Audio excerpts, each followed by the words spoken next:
Hey, what's up, guys? Team Hardlife Captain Zertuche here. Alright, so I've been delayed a little bit on Storytelling Thursday, so I'm going to get them posted up as quickly as I can to catch back up.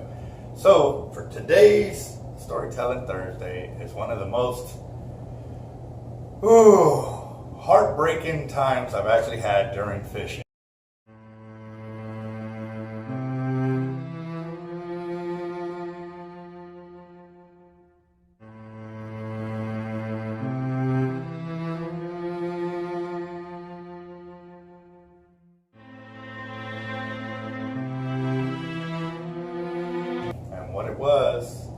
What it is, and I was out there fishing with a good buddy of mine named Will.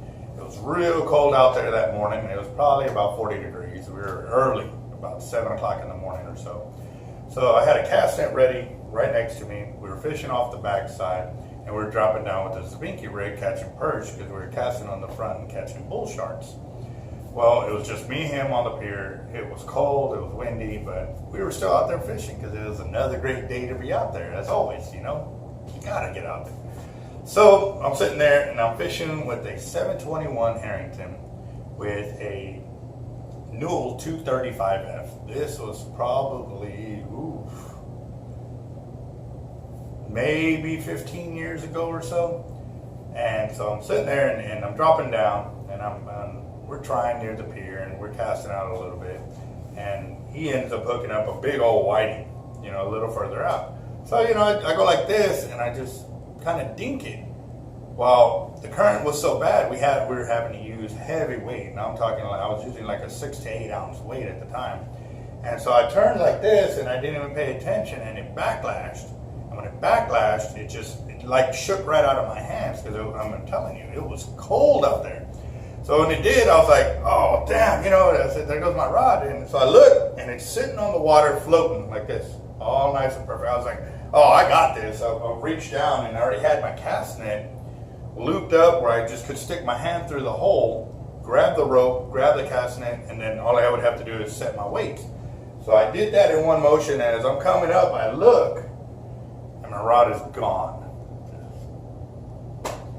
It's gone, yeah. So no worries. I was like, okay. So I threw the cast net, I let it sink to the bottom. I was thinking that maybe it just dropped straight down, and I would catch it on the way down, because I mean, I had maybe a second between me turning over and turning back, and it was gone. So I fished with the cast net about 4 or 5, maybe 6 times throwing. I was like, you know what, I'll catch a rod and reel, because I mean, it's something that we've done, by that time at least 100 times. People drop a rod in the water, we go and we catch it right back. And so I was like, all right, no worries. So I'm casting and I'm casting and I'm casting and I'm casting. And I'm talking a good 5 to 6 hours of casting for this rod, and I couldn't catch it. And I was like, jeez, that was kind of one of my favorite combos, because what I would do is when I would cast out with a 3-way redfish rig on Bob Ball Pier, I would use the head of a mullet on a Gorilla 8 J hook, and I would bomb it 150 yards, 175 yards on cast, no problem, because I mean, throwing itty bitty weight, 6 to 8 ounce weight, sometimes a 10 ounce weight, and it would just fly, because the braid I was also using was 50-pound test. So it would fly through the wind, no worries, and I would get way out there, and I'd always hook up. So at this time, this was one of my favorite rod and reel combos. It wasn't the biggest one, but it was my favorite one, or one of them.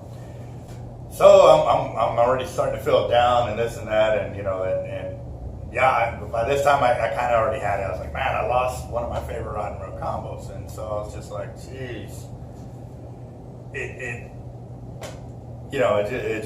hit me real bad. You know, I was upset. So I was like, you know what, screw this, man. It's already Sunday. We'd already fished, you know, that Friday and the Saturday, and I was, you know, staying. You know, I was going to stay the whole day. Well, I ended up staying the whole day trying to catch this rod back, and I could not catch it back. So that was me throwing a 721 Harrington over Bob Hall Pier on a simple backline. I mean, it was a dink like this, and it just vibrated right out of my hand.